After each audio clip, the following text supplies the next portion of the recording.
ସ୍ୱର୍ଗତ ପଦ୍ମ ବିଭୂଷଣ ରମାକାନ୍ତ ରଥ ଜଣେ ଦକ୍ଷ ପ୍ରଶାସକ ଥିଲେ ଏବଂ ଜଣେ ସୁବିଖ୍ୟାତ କବି ଥିଲେ ଏବଂ ତାଙ୍କର ଓଡ଼ିଆ अस्मितार एक प्रतीक थिले कहले अत्युक्ति होब ना।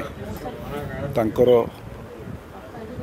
कविता संकलन गुड़िक 8टी भाषारे अनुवादित होइछि एवं से भली जड़े सुनामधन्य ओडिया से समग्र ओडिशार 4.5 कोटी लोकंको सर्वभारतीय स्तर में ओडियांकर बौद्धिकतार एक परिचय सृष्टि करथिले।